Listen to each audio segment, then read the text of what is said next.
ሄርሜላ ለሴትነቷ አትጨነቅም፣ ለክብሯ አትጨነቅም፣ ቆፍጣና ሴት አይደለችም ስንላችሁ እኮ እኛ በምክንያት ነው። እንግዲህ ያ ሁሉ ነገር ከተደረገች በኋላ ያ ሁሉ ነገር ከደረሰባት በኋላ እንግዲህ ዛሬም እንደምታዩት እዚህ ቦታ ላይ ነው የተገኘችው ማለት ነው።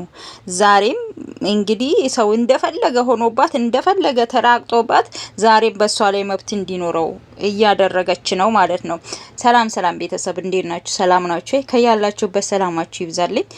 ቤቱን ላይክ፣ ሼር፣ ኮመንት ማድረጋችሁን አትርሱ እባካችሁ። ላይክ አድርጉ። ለእናንተ ላይክ ምንም አይጎዳችሁም፣ ለኔ ግን ይጠቅመኛል ማለት ነውና ላይክ አድርጉ። ሁላችሁም ጆይን የምትሉ ልጆች ላይክ አድርጉ። ምንም የሚቀንስባችሁ ነገር የለም ለእናንተ ማለት ነው።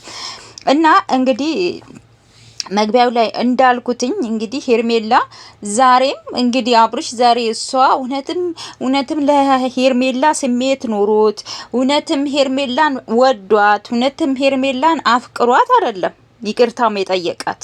ይሄ ሁላችንም የምናውቀው ነገር ነው። ቤተሰብ አፍቅሯት የሷ ፍቅር ስላለበት ስለወደዳት አይደለም ይቅርታ የጠየቃት። ሩታና ፍቅር ላይ እንደዛ አይነት ነገር ስለተከሰተበትና ያ ነገር ስለተፈጠረ ነው ሄርሜላ ጋር መጥቶ ይቅርታ ሊጠይቃት የቻለው።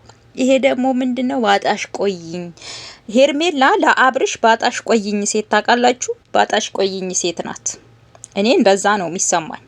የፈለገበት ሄዶ የፈለገበት ሆኖ ሲፈልግ አልፈልግሽን ከህይወቴ ውጪ ብሎ ሂጂ ብሎ በፈለገበት ሰዓት ደግሞ ሲመለስ የሚያገኛት ሴት ናት።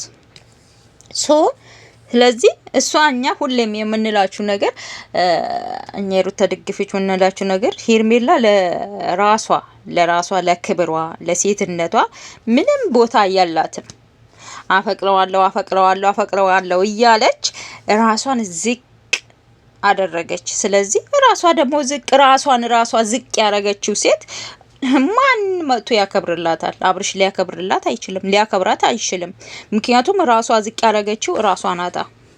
እንግዲህ ይቅርታ ስለጠየቃት ብቻ አሁንም አብርሽ ከልቡ ይቅርታ የጠየቀት ነው የመሰላት እሷ ማለት ነው። አብርሽ ከልቡ አይደለም ይቅርታ የጠየቃት። እመኑኝ ነገም ጥሏት ይሄዳል።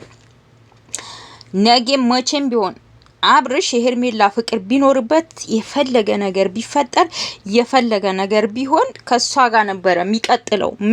ምንም አይሰማም ነበር። ገብቷችኋል? ምንም አይሰማም። እንዳውም ካላችሁስ ለሩታ የሚያሳያት አስተያየት አክል ለሄርሜላ ያሳያት። ገብቷችኋል?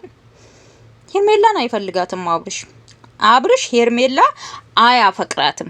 ግን በቃ ያው ብቻው በሚሆንበት ሰዓት ምናምን ከጎኑ ስለምትሆን ስለምታዝናናው ምናምን ነው እንጂ ይሄን አክል ከውስጡ ሄርሜላ አይፈልጋትም። አብርሽ ቢፈልጋት ኖሮማ ይሄ ሁሉ ነገር እሷ ላይም አያደርስም ነበር። ገብቷቸዋል?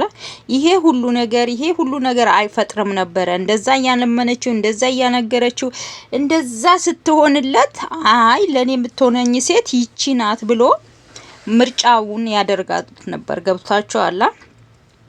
እንግዲህ ካስቀመጠን ገና ብዙ እናያለን። ዞሮ እኛ ሁሌም የምንላችሁ ነገር ነው። ሩታና አብርሽ መታረቃቸው አይቀርም። ሄርሜላ መቼም ይሁን ዛሬ ላይሆን ይችላል፣ ጊዜ ሊፈጅ ይችላል። ግን ሄርሜላ መቼም ቢሆን ከአብርሽ ጋር ልትሆን አትችልም።